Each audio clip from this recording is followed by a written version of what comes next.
So some of you might remember the Try Guys. They were these four dudes who try things. I never watched them, so I can't give you any specific examples, but the video I'm talking over gives you a pretty good idea of what they're all about.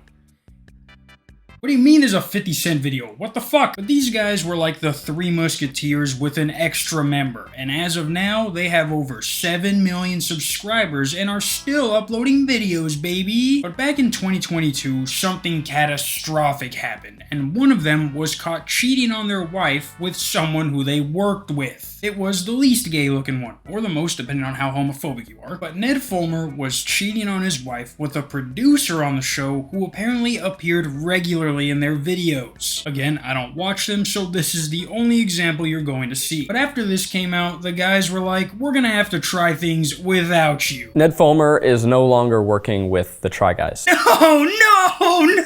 But you see what I mean. The least gay looking one is the one who got kicked out. I know the guy in the middle might have you be like, are you sure about that? And yes, I am. His short sleeve shirt has a zipper instead of a button. That's like a gay version of the shirts Charlie Sheen wore on 2.5 Men. But after having this very intense sit down with us to let us know that they have parted ways with Ned, they continued to make videos like nothing happened. I mean, why would you stop? It's not like their videos depended on there being 4 of them. They could have been a Try Guy and got the same results. As of now though, from looking at their most recent videos, there are only 2 left. Just like 3-6 Mafia, the last to walk. Now after Ned saw how bad this was making him look, he posted one of the worst apologies ever considering what he was caught doing. He posted on his Instagram, family should always have been my priority, but I lost focus and had a consensual workplace relationship. I'm sorry for any pain that my actions may have caused to the guys and to the fans, but most of all, to Ariel. The only thing that matters right now is my marriage and my children, and that's where I'm going to focus my attention. I take it back, this guy's the gayest one. But this guy was known for how much he loved his wife. He would always talk about her to the point where it got annoying. I'm sure it does, it gets annoying, guys. But he was literally the guy who everyone thought would never cheat on his wife. But like I said, all this happened back in 2022. Fast forward to yesterday, and it has came out that Ned and his wife have started a podcast together called Rock Bottom with Ned Fulmer. And the first episode was released no more than an hour ago of me recording this video. Hi, I'm Ned Fulmer. 3 years ago, I cheated on my wife with my producer. It became a massive public scandal that caused a lot of pain to a lot of people. I know that I represented myself as a kind of wife guy who talked about his relationship and put that out there for public consumption.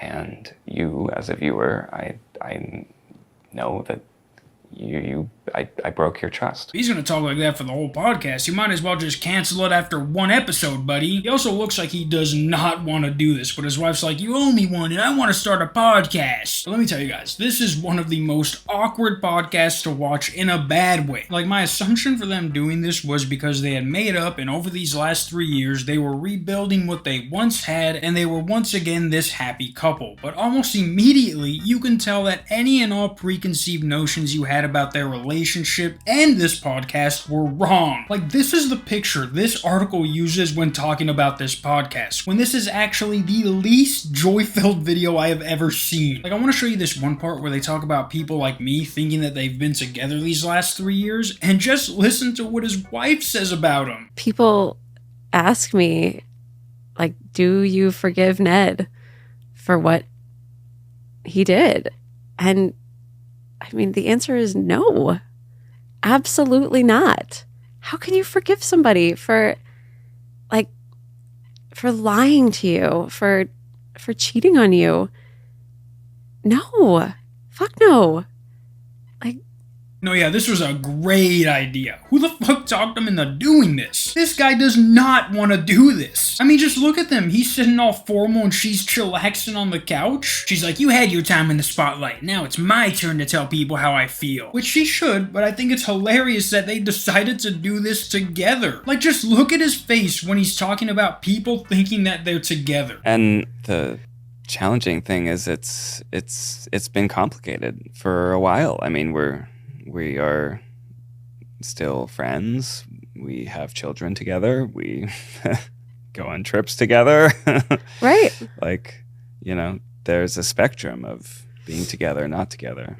Right. Like there's ways in which we're together, but it's like the way that everyone wants to know, like, are you guys still like an item? Are you guys still a couple? Like, no.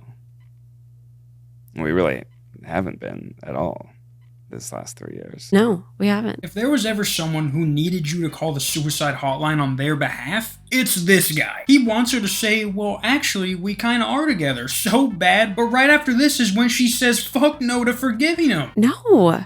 Fuck no. Like, something else I found funny is that if you put these guys side by side, she is smiling so much more than he is. And even when he does, he immediately goes back to being depressed because he remembers that this is just episode 1. Now I know she's definitely way more hurt than he is, and he's only sad because he got caught, but unless the next episode is filled with a little more joy, then I will not be tuning into episode 2, sir and ma'am.